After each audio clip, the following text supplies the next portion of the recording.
Hello दोस्तों, आज हम करने जा रहे हैं टेंस, जो कि मैंने पार्ट में डिवाइड कर दिया है ताकि आपको टेंसेस इजी लगें। सबसे पहले मैं आपको इसमें बताऊंगा यूजेस, फिर मैं आपको बताऊंगा फॉर्मेशन कैसे होती है सेंटेंसेस की। ठीक है, तो आगे देखते रहिए वीडियो को। तो जो टॉपिक हमारा मैंने बताई दिया आपको कि टेंस है, और पहला पार्ट हम करने आ रहे हैं जिसका नाम क्या है, प्रेजेंट इंडेफिनिट, और इसको हम सिंपल प्रेजेंट भी बोलते हैं। ठीक है, और जिन जिन लोगों को कोई भी डाउट आएगा वीडियो देखने के बाद तो आप मुझे कमेंट में मेंशन कर सकते हैं। मैं कोशिश करूंगा पूरी आपकी प्रॉब्लम को सॉल्व करने की। और ये वीडियो क्रिएट की गई है हिमांशु सर इंग्लिश वाले के द्वारा। ठीक है, और यही है चैनल का नाम। तो प्लीज़ जाके सब्सक्राइब कर दीजिए जल्दी से, ताकि आपको आगे भी और भी अच्छी अच्छी वीडियो देखने को मिलती रहें। तो हम आगे स्टार्ट करते हैं। सबसे पहले हम सीखेंगे इसके अंदर uses of present indefinite tense, यानी कि प्रेजेंट इंडेफिनिट टेंस यूज़ करना कहाँ होता है, उसका सही तरीका क्या यूज़ करने का। जो पहला तरीका है यूज़ करने का वो है व्हेन समथिंग इज़ जनरली और ऑलवेज ट्रू, जब कोई चीज़ हमेशा सच होती है। इसे हम यूनिवर्सल फैक्ट भी कहते हैं। ठीक है, तो फर्स्ट एग्जांपल मैं आपको शो करूँगा यहाँ पे, the earth revolves around the sun, यानी कि जो पृथ्वी है वो सूरज के चारों तरफ घूमती है। और सेकंड जो एग्जांपल है, 2 and 2 मेक 4, 2 और 2 मिलके 4 होते हैं। इसको कोई भी नहीं नकार सकता। ठीक है, तो ये सेंटेंस हमेशा प्रेजेंट इंडेफिनिट में ही यूज़ होंगे। सेकंड जो यूज़ है हमारा वो होता है हैबिट्स के लिए। याद रहे, हैबिट वो भी जो प्रेजेंट हैबिट्स हैं। ठीक है, एग्जाम्पल के तौर पे मैं आपको यहाँ पे बताऊँगा कि he drinks tea at breakfast, वो ब्रेकफास्ट के टाइम पे चाय पीता है। और सेकंड जो एग्जांपल है, I play tennis every Sunday, मैं हर संडे को टेनिस खेलता हूँ। दोनों ही चीज़ें हैबिट शो कर रही हैं, तो ये प्रेजेंट इंडेफिनिट में ही आएंगी। और तीसरा जो हमारा एग्जांपल है वो है फॉर रिपीटेड एक्शंस और इवेंट्स, यानी कि कोई भी ऐसे काम जो हम रोज़ ही करते हैं। ठीक है, रिपीट करते हैं। जैसे कि मैं एग्जांपल लिखूँगा पहले यहाँ पे कि we catch the bus every morning, like आप ऑफिस जाते हो रोज़ बस पकड़ते हो, स्कूल जाते हो रोज़ बस पकड़ते हो। अगला, she works in a bank, वो बैंक में काम करती है। तो इसका वो हैबिट नहीं है, वो काम है, रेगुलर काम है, इसलिए इसमें आएगा। फोर्थ हमारा जो एग्जांपल है वो है for fixed arrangements and VIP tours, यानी कुछ चीज़ें ऐसी होती हैं जो हम फिक्स कर लेते हैं, उनको कैंसिल करना बहुत ही मुश्किल होता है। और वैसे ही होता है वीआईपी टूर्स भी।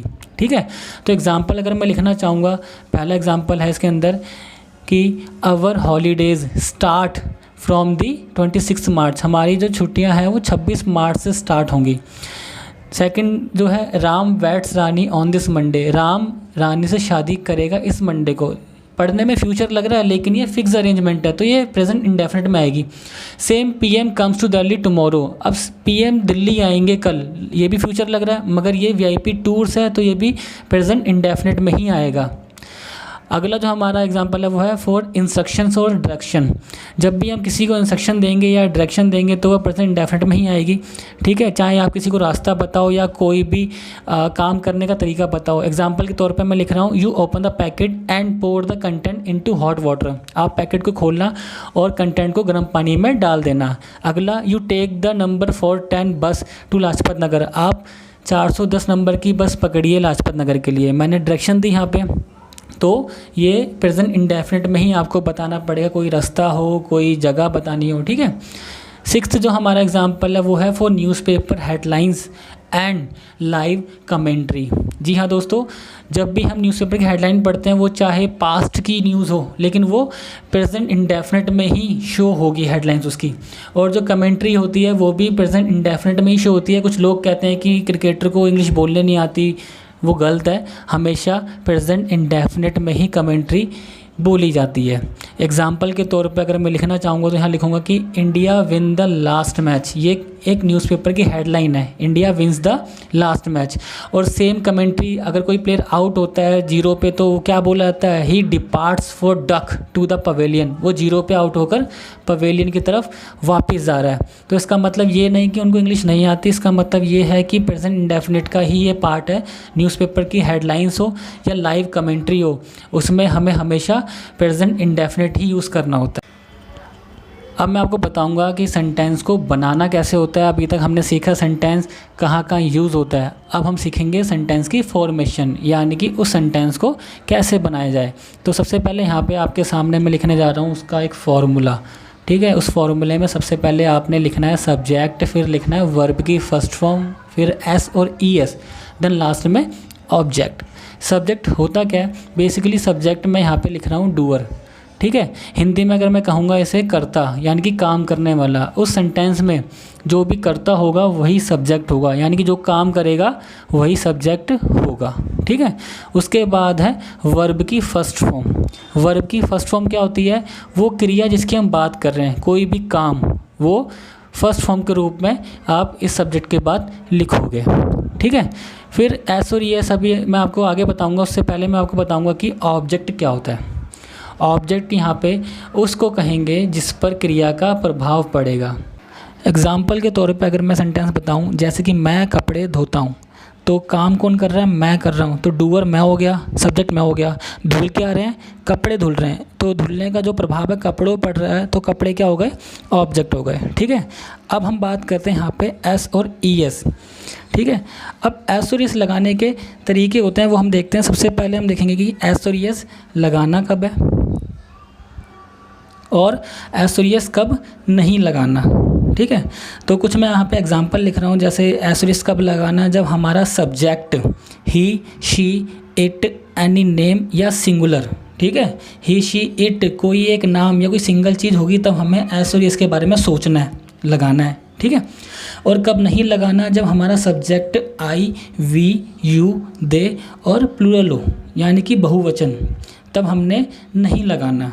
चलो मान लिया लगाना है, तो कब लगाना है, तो ई एस कब आएगा, जब वर्ब के आखिरी में ओ, डबल एस, एस एच और सी एच एक्स होगा, तब हमको ई एस लगाना है वर्ब के आखिरी में। एग्जाम्पल के तौर पे अगर मैं लिखूँ, जैसे मान लो मैंने वर्ब लिखी गो, तो गो के आखिरी में क्या है, ओ है, तो हमें यहाँ पे क्या लगाना होगा, ई एस लगाना होगा, ठीक है भाई। और एक एग्जांपल और देखते हैं, जैसे अब मैंने यहाँ पे लिखा वॉश, अब वॉश में आखिरी में आप देखोगे एस एच है, तो एस एच के लिए भी हमें क्या लगाना होगा, ई एस लगाना होगा। और एस कब लगाना है, इन ऊपर के 5 को छोड़कर बाकी सबके साथ हमें एस लगाना है, रेस्ट ऑफ ऑल के साथ। अब एग्जांपल पे मैंने लिखा प्ले, तो प्ले के आखिरी में वाई है, तो वाई के लिए हमें यहाँ पे एस लगाना होगी, वाई ऊपर तो है नहीं कहीं। अगला एग्जांपल मैंने लिखा कुक, कुक के आखिरी में के आ रहा है, तो के ऊपर कहीं नहीं दिख रहा, तो हमें यहाँ पे सिर्फ एस लगाना होगा, ठीक है। ये कुछ एग्जांपल थे। चलिए अब चलते हैं सीधा सेंटेंस बनाने, प्रॉब्लम दोबारा ना हो इसलिए मैंने दोबारा फॉर्मूला यहाँ लिख दिया है, ठीक है। सबसे पहले हम करेंगे टाइप फर्स्ट, जो सबसे सिंपल टाइपों में से आता है।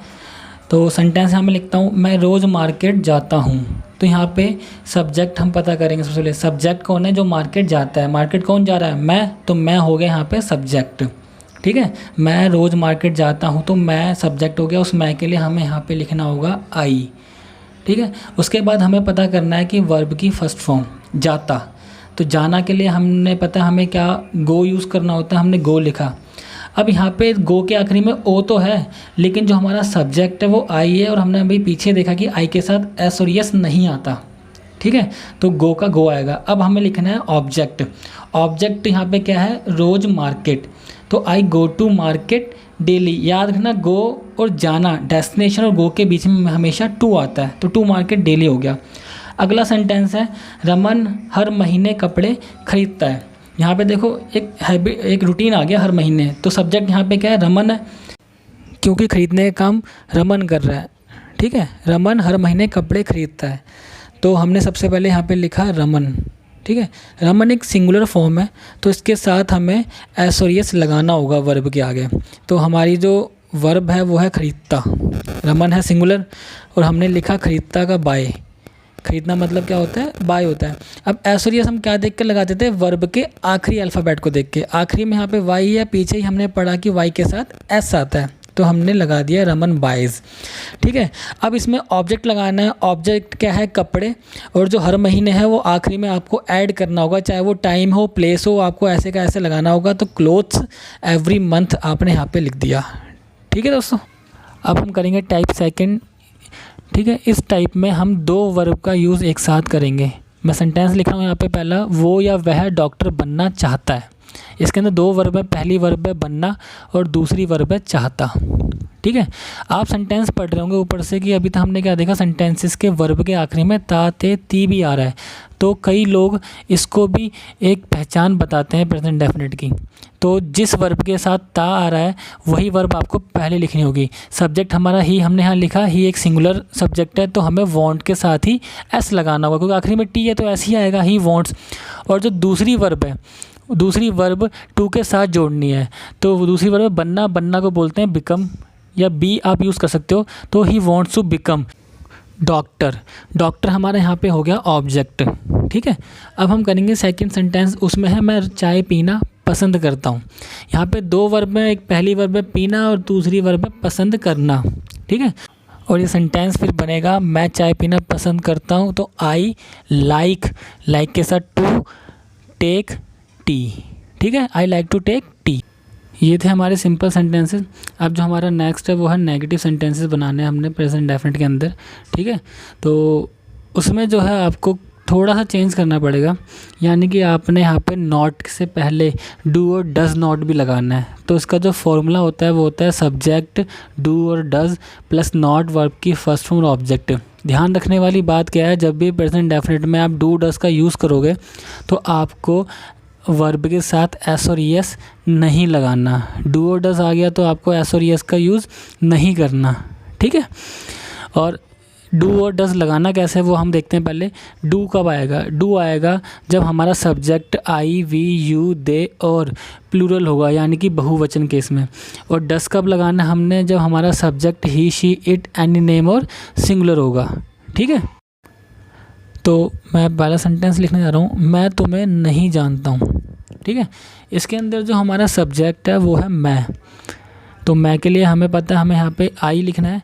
और जब सब्जेक्ट हमारा आई है तो अभी हमने ऊपर ही लिखा है कि जो आई के साथ है वो क्या आएगा, डू आएगा, ठीक है। आई वी यू दे के साथ डू आएगा, तो हमने यहाँ पे डू नॉट लिख दिया। और जानना हो गया नो, और तुम्हें ऑब्जेक्ट हो गया यू, तो I do not know you, ठीक है। और ध्यान रखने की बात क्या है कि नो के साथ एस और एस नहीं लगाया मैंने। सेकंड सेंटेंस है वो रोज़ स्कूल नहीं आती है, वो या वह, तो नहीं आती है तो शी के साथ जब सब्जेक्ट हमारा शी है तो ऊपर ही हमने लिखा है कि शी के साथ क्या आता है, डज़ आता है, तो शी डज़ नॉट। वर्ब की फर्स्ट फॉर्म यहाँ पे आना के लिए क्या हो गया, कम हो गया। और स्कूल तो she does not come to school, रोज़ के लिए डेली लगा दिया, ठीक है। ये थे नेगेटिव सेंटेंसेस। और अब हम करने जा रहे हैं अपने नेक्स्ट इंटरोगेटिव सेंटेंसेस, ठीक है दोस्तों। इंटरोगेट का मतलब होता है पूछताछ करना, तो उसी से ये वर्ड बना है इंटरोगेटिव। यानी कि जब भी हम किसी से कुछ सवाल पूछते हैं, कोई सेंटेंस पूछते हैं, कुछ भी पूछते हैं, तो उसमें हमें इंटरोगेटिव सेंटेंसेस का यूज़ करना होता है। ये बेसिकली दो टाइप के होते हैं, पहला है सिंपल और दूसरा है WH फैमिली, ठीक है। तो सबसे पहले हम सिंपल करने जा रहे हैं, सिंपल इंटरोगेटिव सेंटेंसेस। उसमें हमें ध्यान रखने वाली बातें कुछ मैं बताऊंगा आपको। ध्यान रखना क्या कि जो सिंपल इंटरोगेटिव है उसकी दो चीज़ें ध्यान रखनी है कि जो हिंदी में सेंटेंस है वो स्टार्ट होगा क्या से, ठीक है। और इंग्लिश में आपको हेल्पिंग वर्ब यानी कि डू और डज़ को सबसे पहले लिखना है, ठीक है। हिंदी में जैसे क्या तुम मुझे जानते हो, क्या तुम वहाँ रहते हो, ठीक है।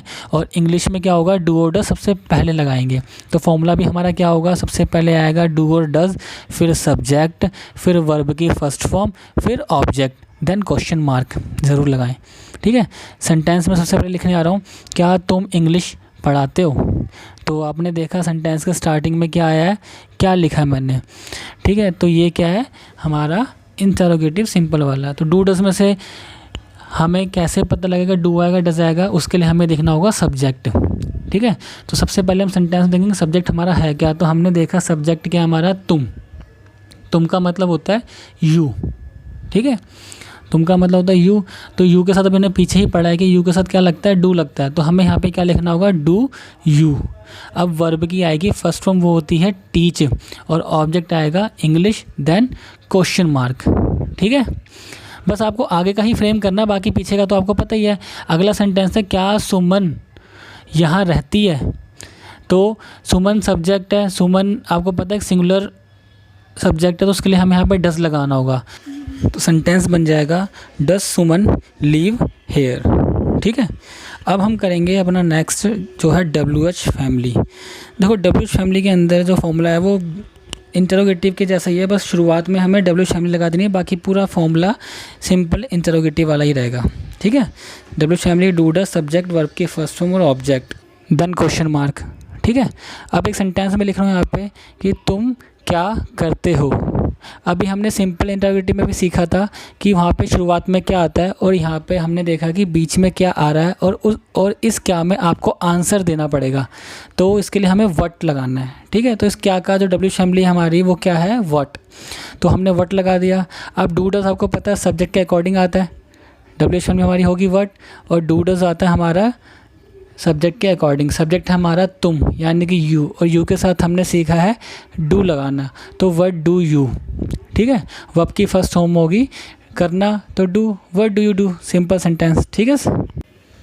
नेक्स्ट जो हमारा सेंटेंस है वो कहाँ रहता है, वो या वह कहाँ रहता है। तो इसमें जो कहाँ है उसको हम बोलते हैं वेयर, ठीक है। और वो है ही के साथ आता है डज, तो वेयर डज ही रहना के लिए लीव, ठीक है दोस्तों। ठीक है, आगे सेंटेंसेस करने से पहले मैं आपको यहाँ पे डब्ल्यू फैमिली लिख दूँ, ठीक है, कि हमारी डब्ल्यू फैमिली में कितने वर्ड्स होते हैं, ताकि आपको टेंशन ना हो, आपको कोई प्रॉब्लम ना हो। उनको आप यूज़ करके सेंटेंस बनाकर देख सकते हैं। कोई डाउट अगर आता है आपको तो आप कमेंट सेक्शन में लिखकर मुझसे पूछ सकते हैं, ठीक है। कुछ एग्जांपल्स हैं जैसे कि क्या को बोलते हैं व्हाट, कहाँ, वेयर, कब, व्हेन, क्यों, व्हाई, कौन, हु, किसको, whom, किसका, whose, कौन सा, which, कितना, how much, कितने, how many। और याद रहे कि जो how much है वो अनकाउंटेबल के लिए यूज़ होता है और जो how many है वो काउंटेबल के लिए यूज़ होता है, ठीक है। ये सारे डब्ल्यू फैमिली आप यूज़ कर सकते हो ऊपर जो मैंने 2 सेंटेंस बनाया उनकी हेल्प से। लेकिन जो डब्ल्यू फैमिली आपको डाउट देंगे, जो आपको प्रॉब्लम क्रिएट कर सकती हैं, मैं उनके कुछ एग्जाम्पल यहाँ पर लिख के दिखा रहा हूँ आपको। तो पहला एग्जाम्पल है तुम कौन सा सब्जेक्ट पढ़ाते हो। तो याद रहे कौन सा सब्जेक्ट, कौन सी गाड़ी, ठीक है, तो वो साथ में ही आएगा। ये इसकी एक अलग थोड़ा सा प्रॉब्लम क्रिएट कर सकती है आपके लिए। तुम कौन सा सब्जेक्ट पढ़ाते हो, तो कौन सा सब्जेक्ट के लिए हो गया विच सब्जेक्ट, और तुम है तो डू यू, पढ़ाना टीच, ठीक है, which subject do you teach. ऐसे ही एक अगला सेंटेंस मैं यहाँ पे लिखने जा रहा हूँ, ठीक है, जैसे कि तुम किसके घर जाते हो।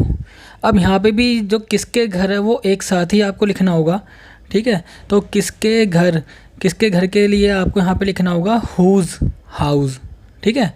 तुम है तो यू होगा, यू के साथ आता है डू, तो whose house do you go, ठीक है दोस्तों। ये जो सेंटेंस है थर्ड और फोर्थ, ये दोनों कुछ सेम कैटेगरी के ही हैं, ठीक है। अब इसी के साथ साथ मैं आपको यहाँ बताता हूँ कि कौन, किसको और किसका, ये तीनों जो हैं, ये कौन जो है वो सब्जेक्ट को डिनोट करता है और जो किसको है वो ऑब्जेक्ट को शो करता है, ठीक है। अब मैं यहाँ 5th सेंटेंस लिख रहा हूँ, तुम किसको जानते हो। यहाँ पे आपने देखा होगा कि ऑब्जेक्ट गायब है, और 6th सेंटेंस में मैंने लिखा है तुम्हें कौन जानता है, जानने वाला गायब है, तो यहाँ पे सब्जेक्ट गायब है, ठीक है। तो पहले हम 5th सेंटेंस करेंगे, तुम किसको जानते हो। तो किसको के लिए हम यहाँ पे होम लिखेंगे, क्या लिखेंगे, होम। और तुम है तो डू यू, जानना होता है नो। तो किसको वाला सेंटेंस तो सिंपल ही बन जाएगा क्योंकि उसमें ऑब्जेक्ट गायब है। जब ऑब्जेक्ट गायब है तो होम लगाना है, आपने इतना ध्यान रखना है बस। तो होम डू यू नो, ठीक है। लेकिन जो प्रॉब्लम है वो शुरू होगी आपको जब आप इस 6th सेंटेंस करोगे। क्यों? क्योंकि इसमें तो सब्जेक्ट गायब है और फॉर्मूले के हिसाब से आपको डब्ल्यू फैमिली भी लिखनी है और सब्जेक्ट भी लिखना है, जबकि जो कौन है वही सब्जेक्ट की जगह पे यहाँ पे शो हो रहा है, ठीक है। तुम्हें कौन जानता है, जो जानता है वही तो काम कर रहा है जानने का, वही गायब है। तो इसको करने के लिए हम यहाँ पे एक फॉर्मूला लिख रहे हैं कि हु वर्ब की फर्स्ट फॉर्म एस और ई एस प्लस में ऑब्जेक्ट। अगर आप गौर से देखोगे तो ये वही सिंपल फॉर्मूला जो मैंने सबसे पहले सीखा था, बस सब्जेक्ट जगह पे हु आ गया है।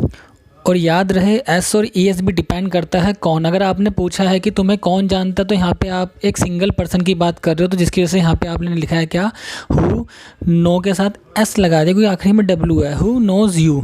लेकिन अगर मैं इसी जगह पे लिखूँ कि तुम्हें कौन कौन जानता है तो अब ज़्यादा हो गए, तो हमें यहाँ पे एस और एस नहीं लगाना पड़ेगा, सिंपल लिखना पड़ेगा कि हु नो यू, ठीक है। उम्मीद करता हूँ आपको ये वीडियो पसंद आई होगी, तो जाके लाइक, कमेंट और सब्सक्राइब कर दीजिए और जितना हो सके इस वीडियो को शेयर कीजिए, जहाँ तक हो सके वहाँ तक शेयर कीजिए as a token of love, ठीक है दोस्तों।